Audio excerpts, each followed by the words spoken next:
मध्य प्रदेश के खंडवा जिले में मस्जिद में नमाज पढ़ाने वाले इमाम के घर के कमरे से नकली नोटों का बड़ा जखीरा बरामद हुआ है। मामला चावर थाना क्षेत्र के ग्राम पैठिया मछौड़ी रैयत का है। इस पूरे मामले का खुलासा तब हुआ जब इमाम और उसके साथी को 2 दिन पहले महाराष्ट्र के मालेगांव पुलिस ने 10 लाख रुपए के नकली नोट साथ पकड़ा। इसका वीडियो देखने के बाद ग्रामीणों को बात पता चली कि उन्होंने स्थानीय पुलिस को सूचना दी। यहाँ पुलिस पहुंची तो नकली नोट और अन्य सामग्री बरामद हुई। अभी तक की गिनती में 19 लाख रुपए सामने आया। पुलिस की जाँच अभी जारी है। खंडवा के जावर थाना क्षेत्र के पैठिया गाँव के इमामबाड़ा के ऊपर बने कमरे में पेश इमाम जुबैर अंसारी रहता था। इसी कमरे में खंडवा पुलिस 19 लाख रुपए के नकली नोट बरामद हुए हैं। इसमें लगभग 3 लाख रुपए के नोट बिना कटे हुए हैं। यहाँ से नकली नोट काटने की मशीन भी बरामद हुई है। इस पूरे मामले के तार महाराष्ट्र के मालेगांव से जुड़े हैं। दरअसल मालेगांव पुलिस ने कुछ दिन पहले जुबैर और उसके साथी को 10 लाख रुपए के नकली नोटों के साथ पकड़ा। स्थानीय ग्रामीणों ने बताया कि हमें मालेगांव कनेक्शन की खबर लगी तो हमने ही पुलिस को सूचना दी। लोगों ने बताया कि 3 महीने पहले ही बुरहानपुर निवासी जुबैर अंसारी को इमामत के लिए रखा गया था। पास में नई मस्जिद का निर्माण चल रहा था, जबकि इमामबाड़े में नमाज का सिलसिला जारी था। पुलिस जब मौके पर पहुंची तो यहाँ अलग अलग बैग में बड़ी संख्या में नोटों का जखीरा मिला जो नकली है। पुलिस को नकली नोट छापने के पेपर और मशीन भी मिली, जिससे जब्त कर लिया गया। पुलिस ने बताया कि आरोपियों के तार कहां जुड़े इसकी जानकारी निकाली जा रही है। महाराष्ट्र पुलिस से भी इस मामले में संपर्क किया गया। इस मामले में कोई नेटवर्क है तो उसे भी तोड़ा जाएगा। की चीजें सामने आई हैं। ये ग्राम मछौड़ी रैयत के नाम से जाना जाता है और इसको कोष्टक में पेटिया भी लिखते हैं। तो यहाँ पे करीब 3 महीने से एक मौलाना करके जो नमाज पढ़ाते हैं, पेश इमाम होते हैं जो मस्जिद में, उनको यहाँ पे पंचायत के द्वारा लेकर आया था। मुस्लिम पंचायत जो होती है, जो नमाज भी पढ़ाते हैं पेश इमाम और मदरसे के बच्चों को तालीम भी देते हैं। तो इस तरीके से यहाँ की मुस्लिम पंचायत ने ये जुबैर खान मंसूरी जो हैं उनको यहाँ पे लेके आया गया और ये करीब 3 महीने के करीब में यहाँ पे रहे।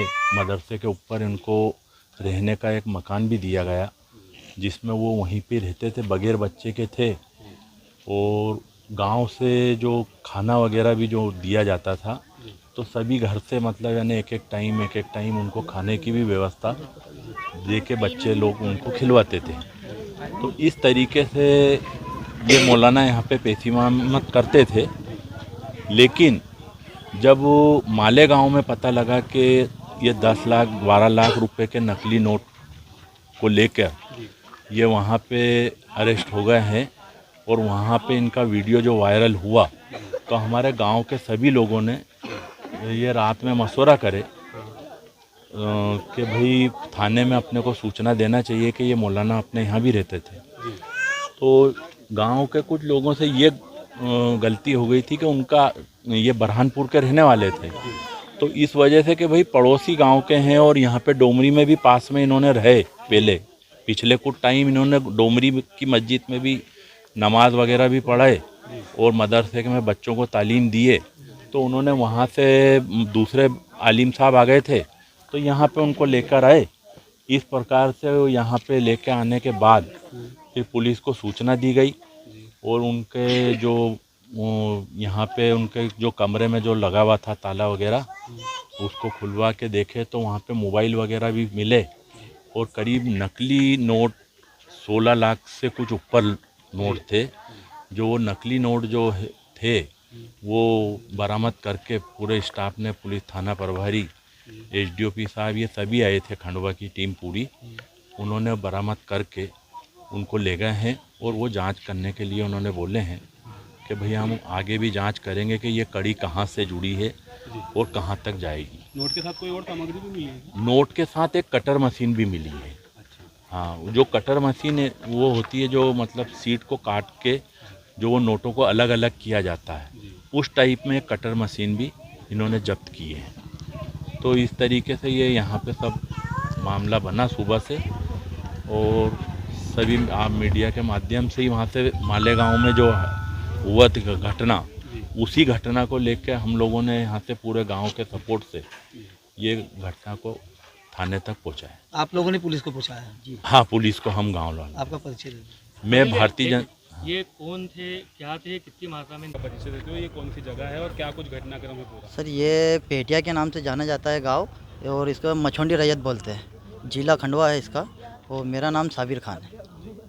क्या कुछ घटनाक्रम था, क्या आपको पता चला और क्या फिर आपने किस तरह से पुलिस भी सर हमने जो इमाम साहब बुलाए थे, हमारे वहाँ इमाम साहब नहीं थे, हमने बुलाए और करीब उनको करीब 3 महीने हो गए उनको, 3 महीने हुए और ये अभी 26 तारीख को इन्होंने छुट्टी लेके गए हमारे पास से कि हमारी मम्मी की तबीयत ख़राब है। वो छुट्टी पे गए थे 26 तारीख को, और 26 तारीख के बाद अभी हमने 30 तारीख को वीडियो देखी इनकी न्यूज़ के ऊपर, तो हमको थोड़ा सा ऐसा लगा कि ज़रा कमरा चेक कर ले इनका।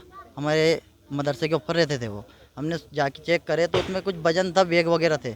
हमने सब गांव वालों ने सब ने एका करके सब ने एकजुट मिलाए और प्रशासन हमारे जावर थाने गए, वहाँ सूचना दी हमने और वहाँ से सब आए प्रशासन के लोगों और उन्होंने देखा यहाँ पे, तो उसमें कुछ नोट थे, 33 गड्डी थी, 500 के नोट थे, वो करीब हम 16 लाख रुपए ऐसे थे और प्रिंटेड नोट अलग थे, 3 लाख रुपए प्रिंटेड पड़े हुए थे, वो काटने के बाकी थे।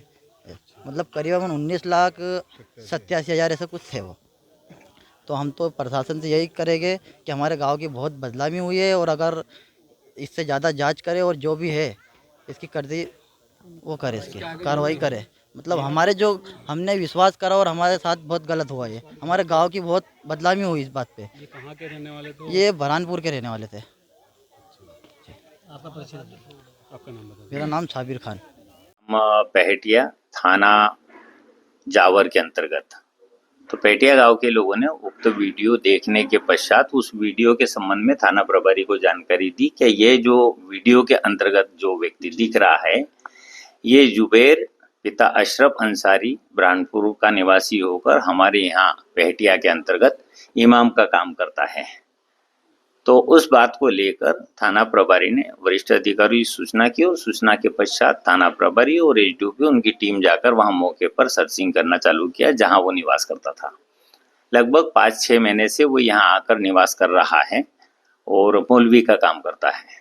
इस संदर्भ में जब हमने वहां पर सर्चिंग किया तो सर्चिंग के दौरान नकली नोट पाए गए, 500 के नकली नोटों की गड्डियां मिली है वहां पर और कुछ कटे हुए नोट भी नहीं है, इस प्रकार से मिला है। अभी काउंटिंग वहां पर होने पर 19 लाख रुपए समथिंग की काउंटिंग हुई है। अभी शेष भी अभी जांच के अंतर्गत है और भी जो नोट है वो उसकी काउंटिंग हो जाएगी। वहां टीम मौके पर कैमरे के अंतर्गत कैद होकर काम कर रही है। अभी इस प्रकरण में विवेचना करने के लिए बीएनएस की धारा के अंतर्गत प्रकरण पंजीबद्ध कर रहे हैं। इसके बाद हम विवेचना में लेंगे और विवेचना के पश्चात उचित जो प्रेस कॉन्फ्रेंस जो है वो कल दिनांक को आपको प्रस्तुत करेंगे।